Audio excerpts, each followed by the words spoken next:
good morning, and thank you all for coming. Now, let me ask you a silly question. What is this? Everyone knows. Hammer. Exactly, everyone's good. Okay, it's a hammer, right? And what does a hammer do? Right, you get a little nail, you put it in, but it can also take out the nail. You know, it's got a lot of functions to it, right? But what if I told you that this has one more function, right? You can build a home with it, you can build a skyscraper with it, but we want to build a better community with it, all right? Hi, my name is Joey, I'm El Shaddai. I'm Myra. And I'm Sarah. and we're the Home Depot. All right, so this right here is our vision statement. Now, it's kind of long, so I don't want to bore you with everything.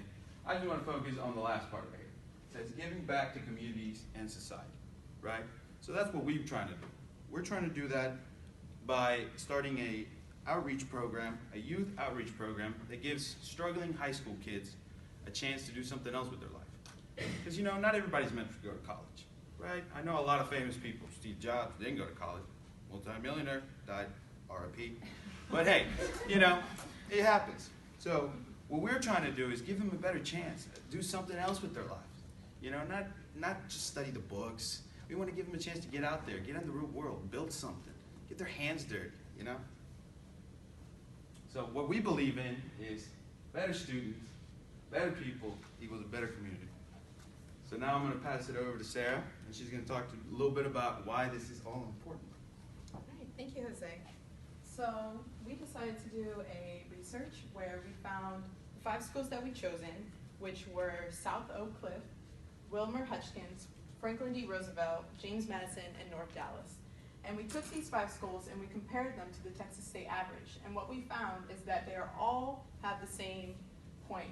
They are all below the Texas state average, which is 78 for the math scores and 72 for the language scores. So what we found with this research is that all the schools, all the students within the school are struggling in their academics, obviously. So what happens when you struggle in academics? Lower risk of graduation, correct? So that's also something we found. The Texas state average for graduation rate is 89%, and all of these schools fall below that rate, of course. So we've all been high schoolers. We all experience low test scores, and we found out, and we probably thought to ourselves, what if I don't graduate? So us as Home Depot are giving an alternative for these students to succeed by giving them something new to try. And I'm going to pass it on to El Shaddai.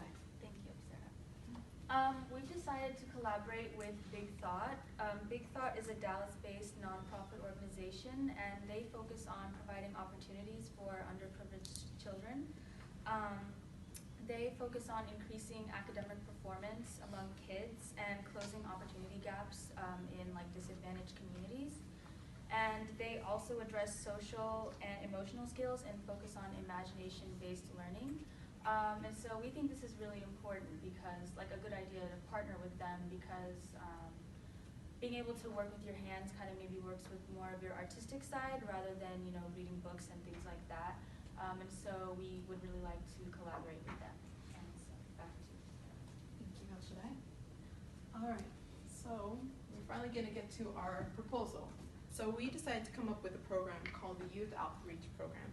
And this program is basically taking these 5 schools that we've chosen based on their financial need, their localization, their academic scores, and we are offering them 3 classes that involve gardening and landscaping, electric, and home building and construction.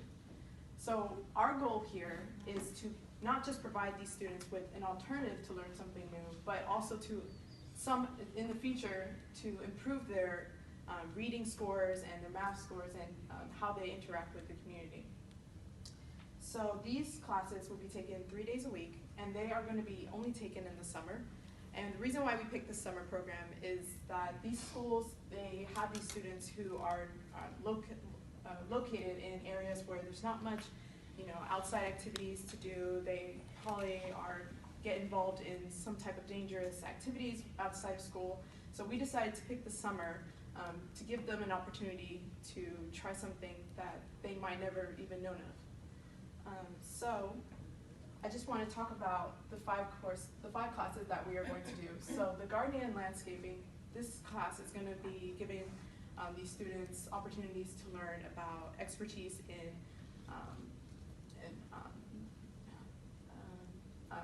planted trees, some type of landscaping where they'll be able to learn about outside resources, about gardening and all sorts.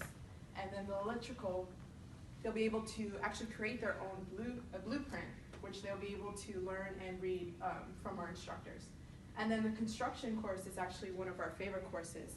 This course actually allows the students to take a class trip outside of school and go outside to their community and rebuild and reconstruct places where it's been hit by natural disasters or are just located in low poverty areas. So this opportunity actually gives the students a chance to help their community and also be able to come involved with their school. So in conclusion, these classes are going to be part of a lecture base and they'll also be part of a learning base. So we believe that these courses are going to help their math and reading scores by making problem-solving decisions that will basically help them in their future life. We also believe that these courses will also help with working with their hands rather than just a normal textbook learning, which a lot of us, we prefer to work with our hands and to get involved in what we're doing, which helps us with our better learning ability. And, one of the requirements for these courses is in order to have a special opportunity, which we are offering at Home Depot, we are offering them to get involved by offering them a job outside of school once they graduate. And in order for them to be accepted with this job, they must have good academic standing with the rest of their courses, and they must be take 2 courses for each of the class. So if they were, for example, taking an electric class, they would take 2 courses, as in like 2 semesters a year. Yes. And I will move on to the timeline with El Shaddai. So for our timeline, we plan to begin communications with schools about a year in advance to the project.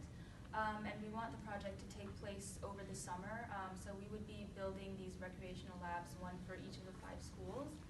And we anticipate that it'll take maybe about 3 to 4 weeks to build 1 lab for a school. And so the school that has the most needs will have their lab built first, and so on with the rest of the 4 schools. And so we anticipate that it should take about just about the entire summer, maybe like between May and September. That would be like the longest amount of time that we need, because we don't want to really interfere with regular school activities with, you know, building and things like that. And yeah, so it should take about 4 months. And now back to Myla. Okay, so I'll be talking about the staffing. For this project proposal, we'll need 8 Home Depot employees, 8 volunteers, and 10 course instructors. These employees that we are assigning for the project have past experience in do-it-yourself projects and have helped us in past projects before. They'll be responsible for carrying out the building of the labs. For the volunteers, they will be assisting employees. These volunteers will come from the thought collaboration. They will assist in things like cleaning, organizing, and furnishing the labs. For the program instructors, we will assign 2 instructors per lab. These instructors have worked in the past with Home Depot's workshops, so they have experience in directing things like this. These instructors will help in providing creativity, skill building, and safety for future Home Depot employees. Ultimately, the course instructors will provide students with hands-on learning experience through expert advice and instruction, giving students the confidence to take on any project. For the budget, we're going to have one-time costs and ongoing costs. For the one-time cost, we have $37,000 total. This is for the first year only. The lab facility costs will be building of the facility, lab equipment and supplies will include things like desk, furnishing, and supplies for the students. For ongoing costs, this will be for years 1 through 5, which will be a total of $70,000. Lab supplies will include things that need to be replenished every year. And the instructor salary will be for the 10-week program for each instructor. And now for the conclusion. So in conclusion, we think that this is a really great opportunity for high school students. Like we said, they'll have an opportunity once they graduate high school to get a job with Home Depot, and maybe they can possibly move up in management depending how long they stay with Home Depot and how good they are once they actually start working there. And it's actually just a great opportunity just to do something over the summertime. I know sometimes summertime can get boring, kind of just running out of things to do, so it'll kind of keep them out of trouble, as well as learning new skills and experimenting with new things. And this opportunity is also great because it serves as an alternative to higher education, whether it's financially with colleges, like it's just not an option, or if college is something that the students are just not interested in, it's something that they just didn't want for themselves. So overall, it's just a great learning experience. And lastly, we just want to say that we are Home Depot, and we want you to help us build. a better future for our students. Thank you. Thank you very much.